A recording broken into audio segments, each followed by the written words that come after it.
This is one of Germany's most influential far-right politicians, Björn Höcke.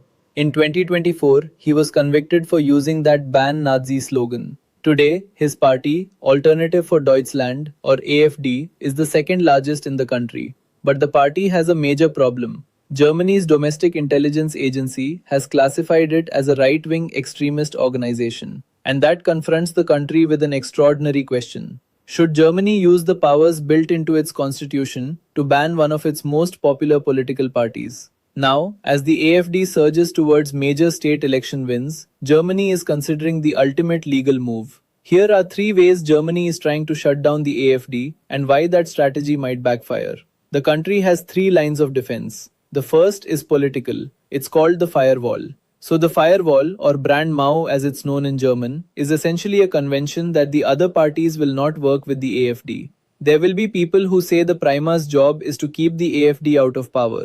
But then the counter argument to that is the Prime Mao is doing a terrible job of containing support for the AfD. Support may actually be increasing because so many voters have the perception that the old parties, as the AfD calls them, are just colluding and acting like a cartel. The firewall also only works if all parties agree not to collaborate with the AfD. In early 2025, the center-right CDU pushed a migration motion through parliament with AfD support. It triggered outrage but also showed the AfD didn't need to be in government to shape politics. The Alternative of Deutschland, or AfD, were founded in 2013. It was mainly a Eurosceptic party, but in 2015, everything changed. In one day this past week, Germany took in 17,000 refugees in one day. The refugee crisis transformed German politics, and it transformed the AfD. There was no other political party that was willing to dirty its hands with anti-migrant rhetoric at the time, and it gained traction with voters. The AfD entered the Bundestag for the first time in September 2017. It won almost 13% of the vote and became the largest opposition party. Suddenly, it wasn't a protest movement anymore. It was a national political force that wasn't afraid of controversy. The controversy is absolutely deliberate. Every scandal that looked like it should destroy the party only seemed to make it stronger. They play with Nazi language and Nazi gestures. It's a way of trying to diffuse and make ridiculous this idea that this is 1933 all over again. Germany's domestic intelligence agency began investigating the party, and yet the AfD's polling barely flinched. What makes the AfD stand out among the other parties of the far right in Europe is that at least parts of the AfD are being considered right-wing extremist. And we know that other parties that we can position the far right have tried to distance themselves from right-wing extremists. But to actually stop the AfD, Germany would have to escalate to line of defense number 2, the constitutional court. After Nazism, West Germany built what it calls a militant democracy, a democracy with the legal power to ban parties that threaten the constitutional order.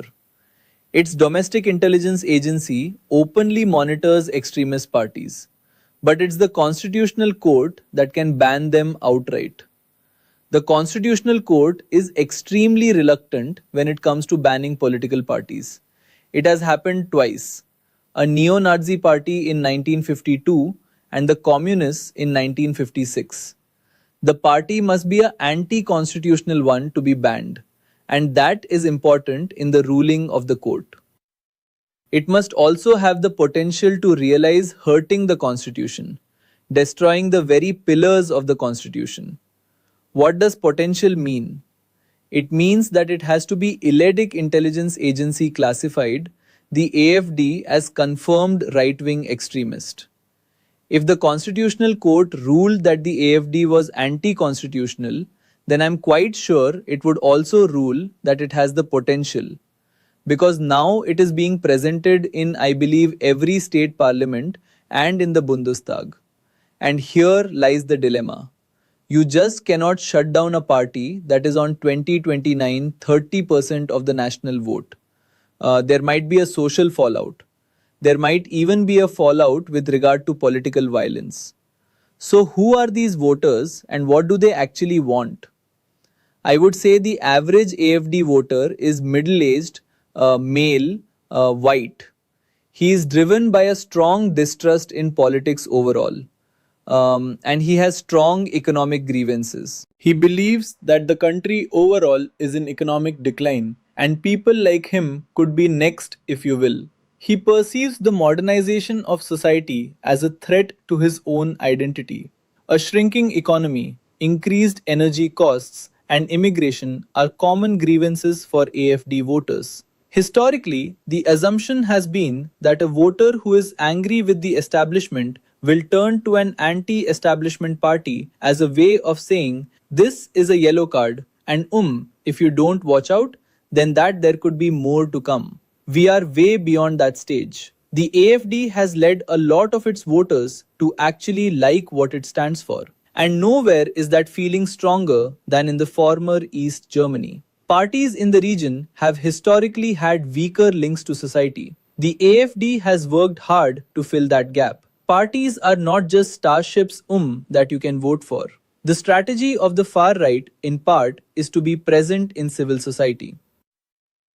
The AFD has embedded itself in local communities, clubs, and associations, particularly in those regions that feel overlooked by Berlin. That leaves Germany with its third and final line of defense, winning back the voters. Chancellor Friedrich Merz came to power promising to have the AFD support. But within months, the party was polling ahead of his own. The rise of the AFD is reversible.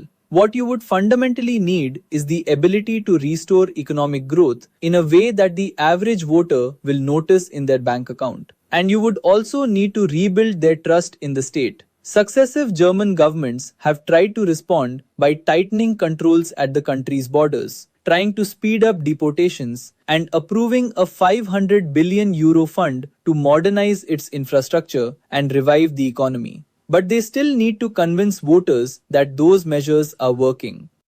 And if they can't, the pressure on Germany's political system will only increase. This September will get the first real indication. Voters head to the polls in three German states: in Berlin, in Mecklenburg West Pomerania, and in Saxony Anhalt, where the AFD could become the largest party. If the AFD governs Saxony Anhalt, it would use the state as a showcase for how it believes Germany should be run. First steps would be things like completely cutting off the public broadcaster, the German version of the local BBC. It would involve ceasing to fund the Lost Art Center, which is charged with restoring and identifying cultural assets that were stripped from Jews under the Third Reich. It would set a much more kind of patriotic education policy. It would reform history teaching. Germany built a democracy designed to stop extremism ever taking power again. This September, we'll find out whether that system is still strong enough.